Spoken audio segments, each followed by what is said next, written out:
Bienvenidos a Fuera de Contexto, un podcast fuera del contexto de la rutina, de lo cotidiano, para ponernos en contexto del acontecer político del país. Poniendo todo sobre la mesa mientras conversamos con invitados de primera. Preparen sus cervezas para que hagamos política, porque si no lo hacemos, alguien lo hará por nosotros. ¡Empezamos! Bienvenidos a una edición más de Fuera de Contexto. Para mí, José Fernando Orellana Vera, es un gusto poder acompañarlos en este podcast que es traído a ustedes por República. Hoy en compañía de un invitado muy especial, Rodrigo Arenas. Él es director de República y empresario. Rodrigo, bienvenido a Fuera de Contexto. Muchísimas gracias, José, y un gusto estar aquí contigo. Ya teníamos ratos de querer hacer este programa y qué mejor que hacerlo ahorita, Rodrigo, en un contexto en el cual pues recientemente hubo una victoria más para lo que se podría decir es el socialismo del siglo XXI en América Latina. Venimos de unos años en los cuales venía habiendo victorias, si no victorias, tal vez derrotas para el socialismo del siglo XXI. El caso de Brasil es paradigmático, por ejemplo, con Bolsonaro. Pero lamentablemente, en el caso de Bolivia, el MAS recuperó el poder. El MAS es el partido de Evo Morales. Evo Morales se encuentra exiliado desde el año pasado, anda saltando de país en país. Estuvo en México, luego se fue a Argentina. No es casualidad que sean países con presidentes que son aliados o parte de este tipo de regímenes. Y en ese sentido, Rodrigo, pues preocupa el hecho de que en Sudamérica tenemos Venezuela, tenemos Argentina, en Chile no, pero en Chile tenemos pues muchas protestas desde el año pasado y una gran crisis institucional por personas que quieren convocar una Asamblea Nacional Constituyente para reformar la Constitución. En el caso de Colombia es un hecho que las cortes cada vez van pues intentando cooptar el poder. El caso de la captura reciente del expresidente Uribe es un ejemplo. Más cerca de Guatemala, el caso de Nicaragua. ¿Crees que el socialismo del siglo XXI está recuperando poder en América Latina? Mira, yo creo que el socialismo, el del siglo XXI y cualquier otro socialismo, realmente es un hueso duro de roer, como dicen, ¿no? Lamentablemente el discurso que utilizan es sumamente atractivo, es sumamente sexy. Es un discurso que le suena muy atractivo, sobre todo a los jóvenes y a todas esas personas que están alejadas de la política, porque hábilmente han sabido, digamos, agarrar banderas, la bandera de la inclusividad, la bandera de la pobreza, últimamente la bandera de la lucha contra la corrupción, y la saben tomar comunicacionalmente, porque no es que sean auténticos, abanderados y congruentes. Te diría que el mejor caso o el caso más ejemplar es el de las cuotas, ¿verdad? Ellos hablan siempre de las cuotas de mujeres, de las cuotas de indígenas. Por ejemplo, aquí en Guatemala, Movimiento Semilla, por ejemplo, que sería como el partido que representa ese socialismo en Guatemala, habla mucho de las cuotas, pero cuando ves en sus cuadros de su partido, pues hay una mujer por cada 10 hombres. Entonces realmente no hay tales de cuotas. Ahorita acabo de ver en los editoriales, creo que de cada 10 libros, 7 que publican son de hombres editoriales, la mayoría de ellos de izquierda, como FIG Directores o Sofos o otros, ¿no? Entonces, yo te diría que la habilidad que ha tenido el socialismo es que nos ha robado la batalla de la comunicación. Se ha comunicado muy bien con estas nuevas generaciones o con las personas ajenas a la política, que realmente no las convences o se dejan llevar por estos temas emocionales, ignorando los hechos, ignorando los datos. ¿Verdad? Hay una frase que a mí me encanta y es que no me confundas con los datos porque yo ya tomé mi decisión. ¿Verdad? Eso creo que pasa con los socialistas y lamentablemente entre más comunicación hay en redes sociales, Netflix, este exceso de comunicación que hay hoy en el mundo y donde la gran mayoría es socialista, pues sí, esa batalla definitivamente creo que la estamos perdiendo. Espero que no sea la batalla al final del día política porque pues eso sí va a ser muy delicado y creo que los pueblos también se dan cuenta, se dan cuenta que realmente este socialismo no funciona. Rodrigo, hablemos de esos pueblos que se dan cuenta. Hace no mucho, pues tuvimos un asueto, el asueto que se da todos los años del 20 de octubre, por la revolución del 20 de octubre, y es una fecha que causa bastante polémica, a pesar de que ya pasaron más de 50 años de esa revolución, de ese evento. Y en ese sentido, Rodrigo, pues resulta que es curioso que de forma continua y cada vez más vemos pues ejemplos como el de Movimiento Semilla que surgen y de muchos jóvenes que lo apoyan. Yo de hecho tengo muchos amigos y amigos que realmente no son socialistas en la práctica y en la forma de vivir, pero dijeron, no, yo me rasgo las vestiduras y voy a votar por Semilla porque Semilla es diferente, como el ejemplo.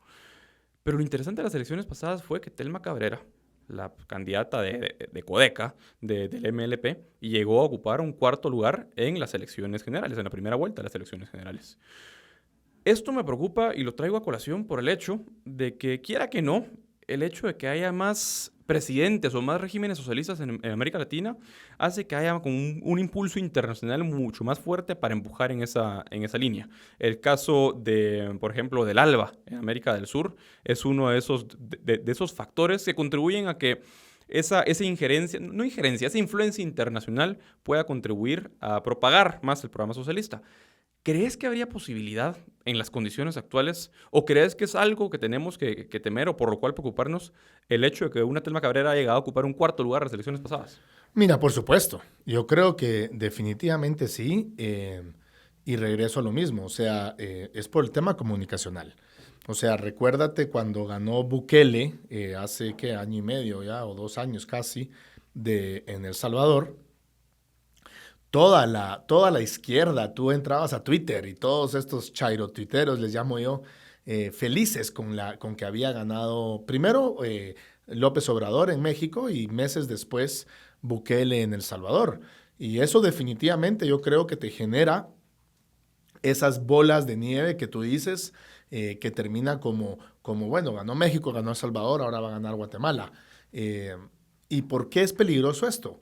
Porque al final, ahorita lo estás empezando a ver, o sea, ya Bukele pues ya está atacando la prensa, ha tomado ya muchas decisiones dictatoriales, López Obrador en México también, o sea, ¿y qué es lo triste? Que ahora lo empiezan a negar y que, bueno, como ellos siempre dicen, ¿verdad? Esos políticos, cuando dejan de hacer lo que ellos quieren que hagan, ya no son de izquierda, ¿verdad? Ahora ya van a empezar a decir que seguramente son fascistas o cualquier otro de esos adjetivos. Pero yo sí creo que en Guatemala tenemos que, más que temer, tomar las riendas del asunto. O sea, realmente una Telma Cabrera o la victoria posible o ese éxito que tuvo un Codeca, que hay que hacer ver que cualquiera hubiera creído que es un éxito de los pueblos indígenas, y no es así. O sea, diputados Codeca solo metió uno. Eso quiere decir que en el interior de la República tuvieron muy poca fuerza sus diputados distritales. Realmente fue el voto antisistema. Y el voto antisistema, lamentablemente, es eso, es un voto, llamémosle ciego, es un voto por cualquiera que vaya en contra de lo que me tiene enojado. Y yo lo que sí creo es que los gobernantes, los partidos que han gobernado Guatemala en los últimos 20 años, tanto de derecha como de izquierda, porque sí han habido de izquierda, aunque hay gente que diga que no, pero sí han habido de izquierda, la UNE fue de izquierda, el FRG Deportivo fue de izquierda, eh, realmente tanto esos como los de derecha han sido sumamente corruptos y han sido sumamente cortoplacistas. Han sido gobernantes, han sido partidos que han gobernado a Guatemala con muy poco estadismo, ¿verdad? Con muy poca visión de largo plazo, y con altos niveles de corrupción. Y eso es lo que le harta a la gente. Eso es lo que le harta a la sociedad. Y yo creo que eso es lo que es realmente peligroso porque nosotros lo hemos dicho mil veces, ¿verdad? ¿Por qué ganó Chávez? ¿Por qué ganó López Obrador en México? ¿Por qué ganó Bukele en El Salvador?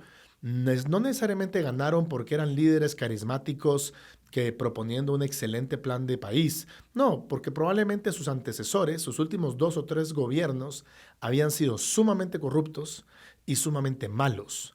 Entonces esas dos características hacen que la gente se harte y voten por el candidato antisistema.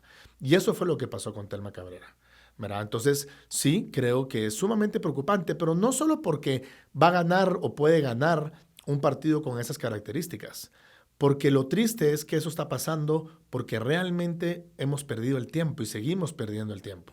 Pasan los años y pasan los años y no se dan y no suceden las cosas que tienen que darse.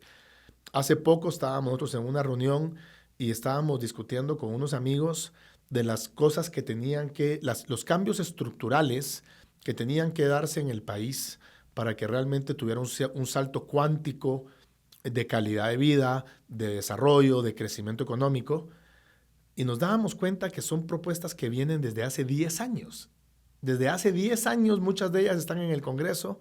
Desde hace 10 años se le presentaron al gobernante de turno hace 10 años y al día de hoy no ha pasado una sola de esas propuestas. No ha habido un cambio estructural que realmente te cambie la dinámica de desarrollo socioeconómico en el país. Y eso es sumamente preocupante. Rodrigo, acá hay un tema pues importante a la larga, de fondo lo mencionas bien. Hemos pasado, por lo menos te lo pongo así, desde que yo cobré conciencia política, que fue en tiempos de Otto Pérez Molina. Tal vez en tiempos de Álvaro Colombo ya empezaba a interesarme por el tema, pero no tenía una comprensión pues, completa sobre el tema. En tiempos de Otto Pérez Molina, pues pasaron los 4 años. En tiempos de Evo Morales pasaron 4 años. Y con Alejandro Yamatei están pasando ya otros 4 años.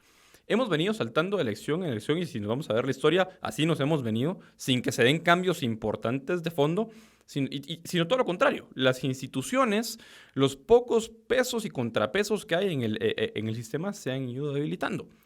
¿Qué mejor ejemplo que el caso de la Corte de Constitucionalidad y la Corte Suprema de Justicia? Un poder que muchas veces se nos olvida que es fundamental dentro de una república. La Corte Suprema es un poder. Claro, sí. La Corte de Constitucionalidad supuestamente no. Sí, la Corte Suprema de Justicia, el organismo judicial y el poder judicial, comprendido como un poder en una república, pues contrapeso importante. Una Corte de Constitucionalidad de la que yo tengo mis dudas de la forma en la que se diseñó y se metió en nuestro modelo constitucional en el 85 y que a mi juicio yo creo que no es republicana la Corte de Constitucionalidad. Sí, a mi juicio debería haber una sala de lo constitucional adentro de la Corte Suprema de Justicia y de esa forma no creas esa especie de bicefalidad dentro del sistema de justicia guatemalteco. El punto con todo esto es, ponía al inicio del programa el ejemplo del encarcelamiento de Álvaro Uribe y ese proceso político. Que ya fue liberado. Que ya fue liberado. Pero el hecho de que lo hayan detenido y lo hayan encarcelado y pues le hayan dado una medida sustitutiva, ya estaba en arresto domiciliario. El punto con ese caso, Rodrigo, es un punto que se asemeja mucho a lo que ha pasado en Guatemala. La justicia, más que ser justicia, últimamente se ha vuelto un rollo puramente político, en el sentido en que lo que no han podido ganar en las elecciones, y a veces suena trillado repetir esto, pero es cierto, lo que la izquierda no ha podido ganar en las elecciones ha pretendido ganarlo en las Cortes. ¿Qué mejor que ver a una Gloria Porras titubeando por mantener el poder que ha tenido en estos 8 años, casi 10 años, en la Corte de Constitucionalidad? En ese sentido, ¿qué cambios, y ya empezaste a mencionar tú alguno, como por ejemplo el hecho de que la Corte de Constitucionalidad no es una institución republicana, se podrían dar o crees que deberían darse a nivel del organismo judicial para evitar que sea el organismo judicial el que termine pues votando el último dominó que haga que la República Guatemalteca caiga? Mira, yo creo que primero hay que entender algo bien delicado que tú mencionaste, y es que la izquierda, los socialistas, en el siglo pasado, que uno habla del siglo pasado como que fuera hace 200 años, no, fue hace 20 años, ¿verdad? Hace 30, 40 años trataron de llegar al poder por las armas y no pudieron. Y esto te estoy hablando en muchos países de América Latina. No lograron llegar al poder por las armas, perdieron en todos los países, prácticamente perdieron la batalla, digamos, la batalla de las armas. Países, yo digo que el país que mejor firmó la paz en Guatemala fue Perú. ¿Y por qué Perú? Porque no la firmó, porque siempre los trató como terroristas, como debía de ser. Y de ahí para acá, pues hay países como El Salvador, como Guatemala, que firmaron una paz que realmente deja mucho que desear, pero la verdad es que la de Colombia es la peor de todas, porque en Colombia incluso los volvieron senadores y congresistas por decreto. O sea, puestos que son eminentemente democráticos, se los dieron a estos personajes por decreto, por decreto, literalmente por decreto. Pero durante años lo que han venido haciendo estos personajes que no pudieron ganar por las armas es que se han ido incrustando en los sistemas de justicia de diferentes maneras, como ONGs, como activistas y como ejecutivos, llamémosle así, ¿no? Como son fiscales, son jueces, están metidos y se han logrado meter durante 15, 20 años en todo el sistema de justicia en Guatemala, en Honduras, en Colombia pasó lo mismo, y son personajes que lo que están haciendo es persiguiendo su agenda, pero lamentablemente en este caso desde la justicia. Y utilizando la justicia, yo digo, lo que antes no nos podían, la batalla que perdieron con ametralladoras, hoy la están ganando con fiscales y jueces. Y eso es sumamente peligroso. ¿Qué hay que hacer? Desde mi punto de vista, pues tienen que pasar muchas cosas, pero la primera que hay que pasar es realmente el ciudadano común y corriente tiene que enterarse, tiene que ser un poco más curioso cuando mira que capturan a una persona que tenga alto perfil político. En el caso de Uribe, por ejemplo, que lo pusiste tú como ejemplo, pues realmente fue ridículo el pensar que en primer lugar lo capturaron sin haber sido ligado a proceso. O sea, él no estaba ligado a proceso y le pusieron captura, ¿verdad? Obviamente le pusieron captura domiciliar, pero de por sí era increíble que sin ser ligado a proceso lo hayan puesto captura, ¿no? Le hayan dado prisión domiciliar. Pero segundo, lo peor todavía, o peor aún que eso, es que todo el caso o toda esa captura se basa en la declaración de un testigo que tiene todo tipo de falacias, todo tipo de vacíos en su declaración, pero que además de eso es un tipo que está condenado, no me sé los números exactamente, pero haz de caso a 100 años en las peores de las cárceles por haber sido secuestrador, asesino, o sea, todo tipo de delitos, y que obviamente le están dando beneficios. Como muchos testigos también en Guatemala en casos de la FESI, por ejemplo. Como fueron los famosos testigos protegidos o colaboradores eficaces aquí en Guatemala. Entonces entendamos que estas son herramientas que está utilizando la izquierda como su escalafón político, ¿verdad? No le puedo ganar a este adversario político, entonces lo tengo que destruir jurídicamente. ¿Qué es lo que estaban buscando hacer con Uribe? Lo que pasa es que en el caso de Uribe se equivocaron y se fueron a meter con un tipo que realmente no se va a dar por vencido, así nomás. Y no solo les está dando batalla, sino que yo vaticino que va a salir no solo él victorioso, sino que Colombia victoriosa de esa batalla. Pero está dado. Mira Chile. El caso de Chile es todo lo contrario. El caso de Chile, que no podía tener mejor cambio de indicadores socioeconómicos de los últimos 30 años que Chile, yo creo que debe ser de los 3 o 5 países con mejor cambio de sus indicadores, y por una reforma ridícula del transporte público que creo que sumaba 8 centavos de dólar el incremento, pues fue todos estos caos del año pasado y un presidente que realmente pues no tuvo las agallas, no tuvo la fuerza, no tuvo el carácter de afrontarlo y de confrontarlo como debía de ser. Y ahorita están en una reforma constitucional como que si Chile no hubiera funcionado en los últimos 30 años. Y si algún país del mundo, no digamos de América Latina, ha funcionado en los últimos 30 años, ha sido Chile. Entonces, realmente es preocupante porque entonces te das cuenta que la razón no necesariamente es lo que manda en estos problemas. Realmente tiene que haber mucha fuerza y tiene que haber mucha fuerza de la gente y de los líderes. Rodrigo, podríamos seguir conversando, pero tenemos que pasar a nuestra fase de preguntas fuera de contexto. Bienvenida sea.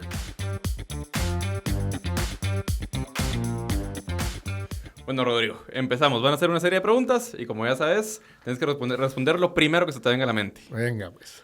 Reapertura económica. Ay, una esperanza. Corte de constitucionalidad. No republicana. Los 122 millones de quetzales o 70 millones de dólares. Una vergüenza. Elecciones de los Estados Unidos. Peligrosas y determinantes. Nómada. Otra vergüenza. Invasiones. Un vacío importante. Rodrigo, muchas gracias por acompañarnos en Fuera de Contexto. Nos vemos la próxima semana en el mismo lugar. Salud.